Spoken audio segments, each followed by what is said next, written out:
Ladies and gentlemen, what a great memory, huh? It really was. Do you One of remember the that best day? ones. I do, very vividly. So WG would always keep you laughing, but ladies and gentlemen, if you were friends with WG Bunch, you were always friends with WG Bunch, right, guys? So From the moment you met him. So right now, we're going to introduce a very special guest who's known, he knew we WG, right? We WG. So back in the day.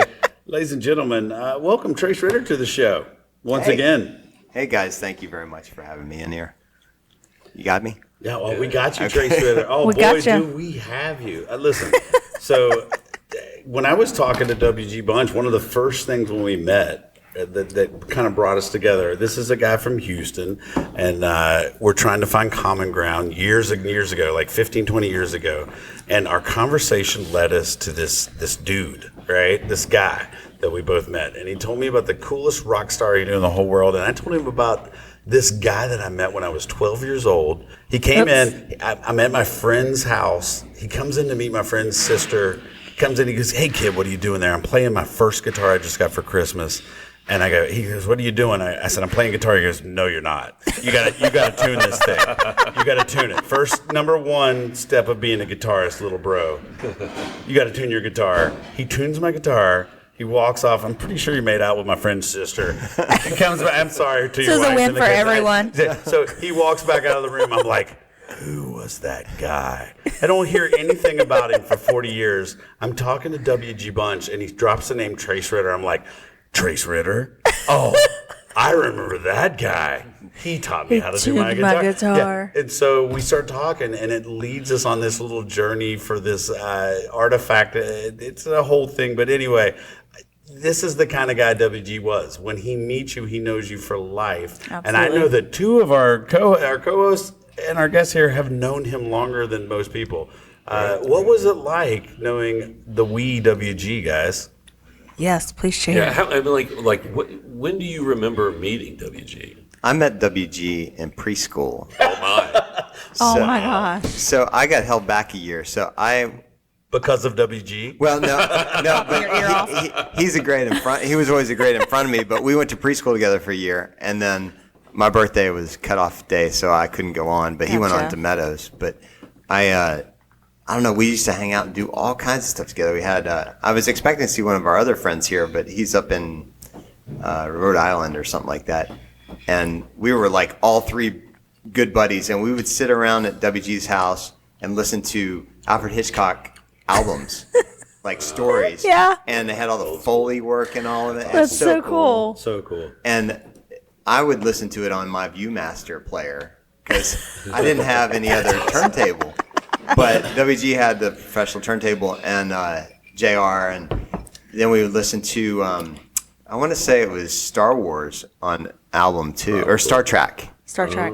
Yeah. On album. But it was a few different ones like that. It was just, those are some of the memories on that hill on Wilshire Boulevard. Because J.R. Roach lived across the street from WG, and we'd go to speech class together too.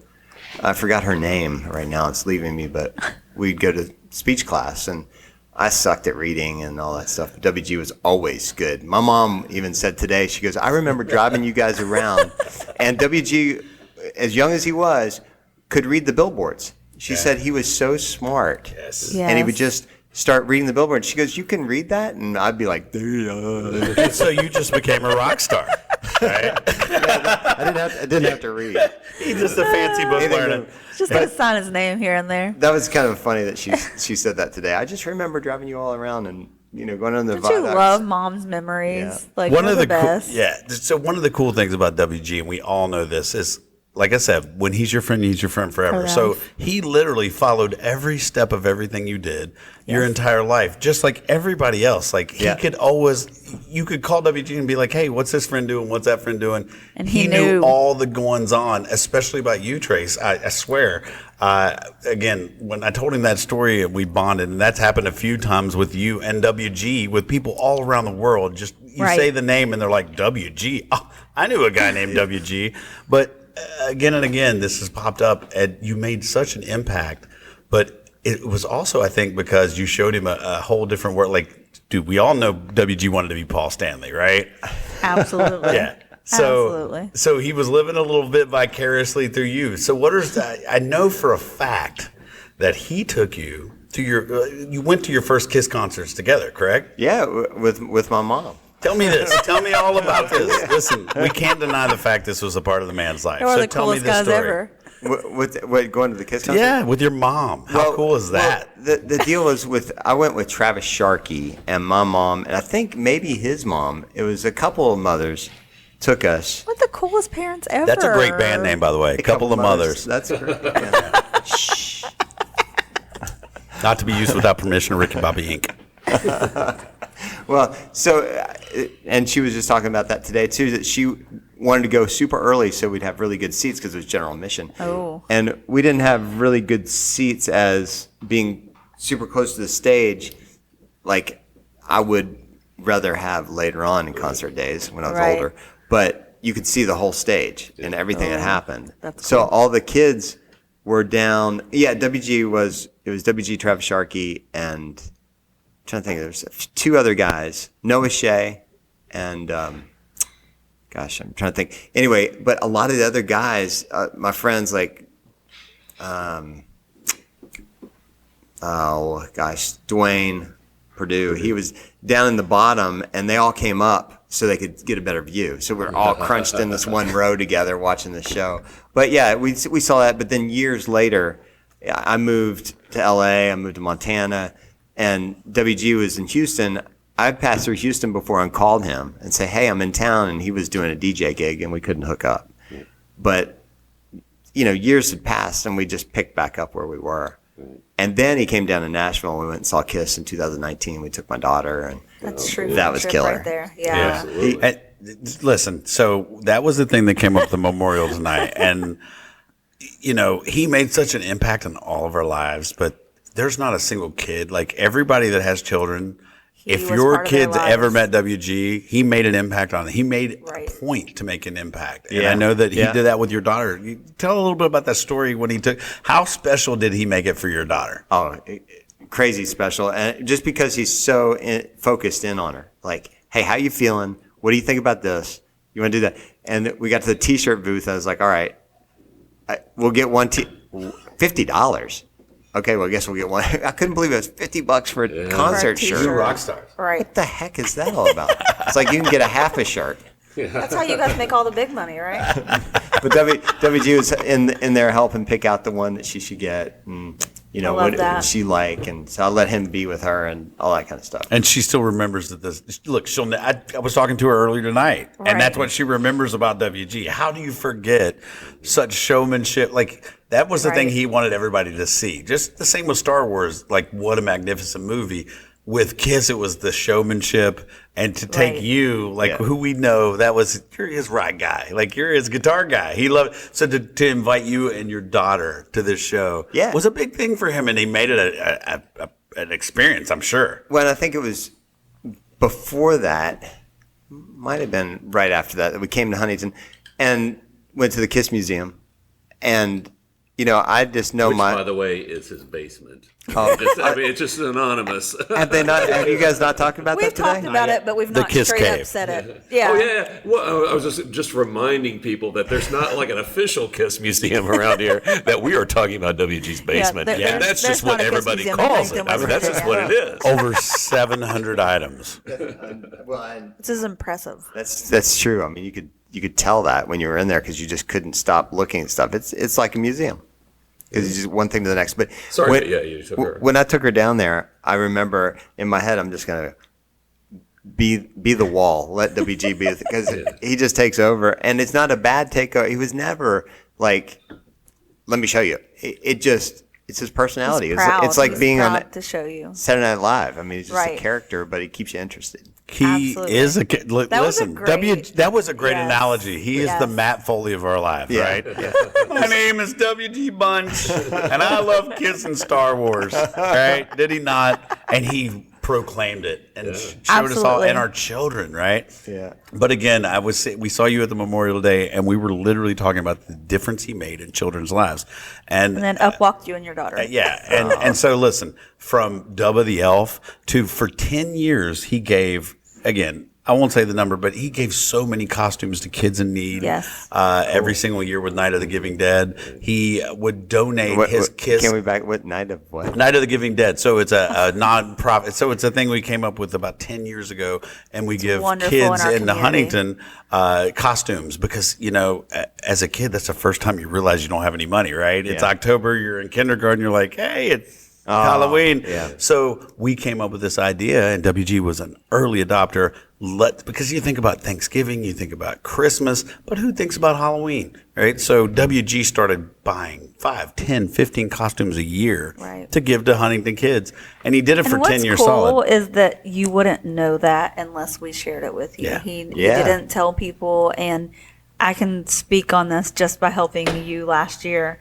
When you go into these schools, the teachers have kind of let you know and identified these kids that don't have the means to get a costume and stuff. So the way Joe sets it up, his nonprofit, they get to come in and shop. They don't just get what we're giving them. They get to come in and pick out what they truly want to be. And WG made a big deal of this, right? So you get to come shop. He wanted to make sure every year he had the best costume that would go first every year. One year was a BB-8 blow up costume. It was always $100 costume that a kid, because he didn't want a kid to say, "Oh, I just got a costume." He wanted a kid to say, "Look at my costume." Yeah. That's WG Bunch, right? Yeah, absolutely. That's it. So again, Trace, we know the respect he had for you. Thank you for coming in and checking in because so many stories, so many people, just so many facets of his life. We can't touch it all, right? Yeah. There's just so much. He loved music so much and shared it with so much of us. But if you had to describe WG, and we've been saying the 3 to 5 words, but just listen, you've known him, you guys, the two of you, have known him since, like I said, WG. How would you explain his spirit? I like that, his spirit. Just joyful. I mean, that's really about it. I'm just like when he drove to Nashville for the time. He gets out of his car and he starts acting like he's like, "Where am I? Where? Have anybody seen Trace?" And Willow's out there, my daughter, just like, "What's he doing?" Like the show is on. As soon as he got out of the car, immediately. I'm like, "Oh boy, what's this gonna be?" I can't. I got to catch up with him. Any final thoughts you want to share about WG? I mean, gosh. I don't know. Real quick, what was what episode were you on? I was showing somebody that app or that Tri-State Time Machine. Yeah, the time machine thing. And I was looking through all the shows. I was like, he's done a lot of shows. Oh yeah. Yes. I don't know what show I was on. The really good what you one. talked about. The really, really good one.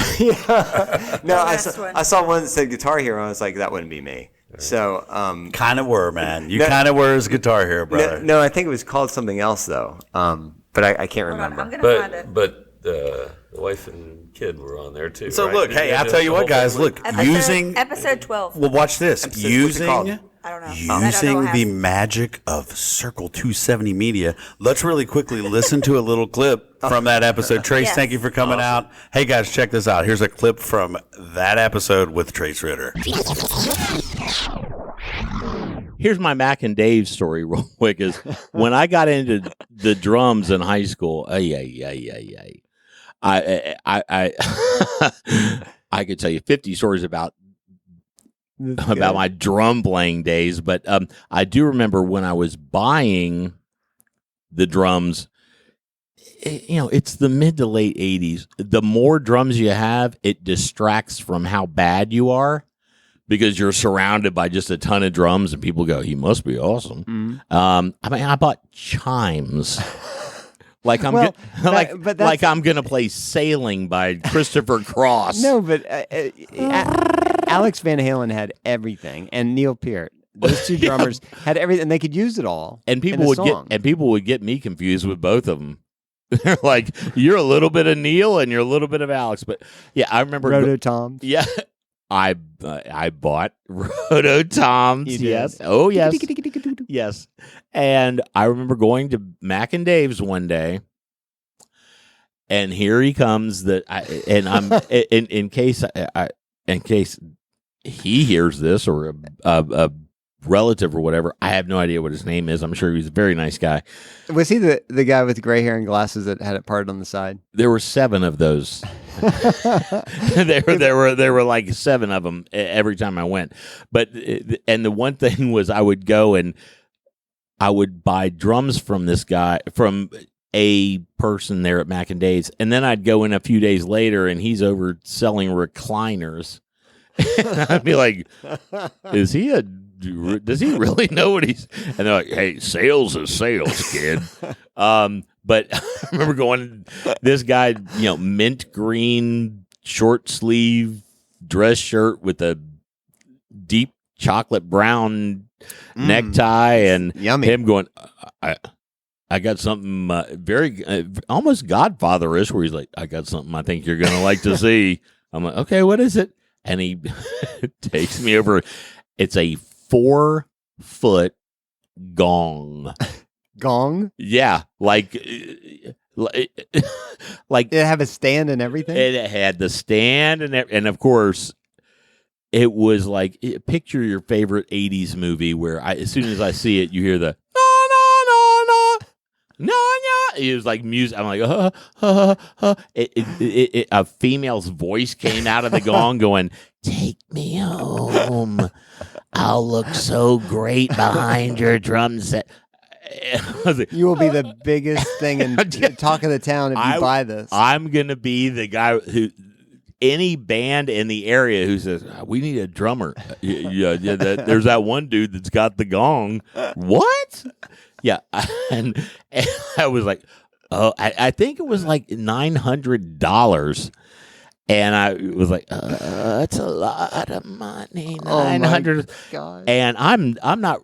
You have a whole drum set back there for $900. I've got so many ex-girlfriends and ex-wives who will attest to the fact of, they have said in their mind, you paid how much for what? That would have been at the top of any list. If you bought a gong, You didn't buy it though. I did not. Okay. And Mac and Dave's went out of business 20 years later. Because you didn't buy the gong. And I don't know if they still had that gong. Might have still been there, but I mean, what happens if it sits there forever and it's gone one day? Do they send it back to the company and say, we've had it for 10 years, we couldn't sell it? I don't even know if it was new or used. And if it was used, that means somebody came in and went, I got this gong that I don't have anything. I don't know what to do. It was a display for a Chinese restaurant. There's you're exactly, yes. And as soon as Ming's went out of business, they went, what are we going to do with this gong? Look what we got.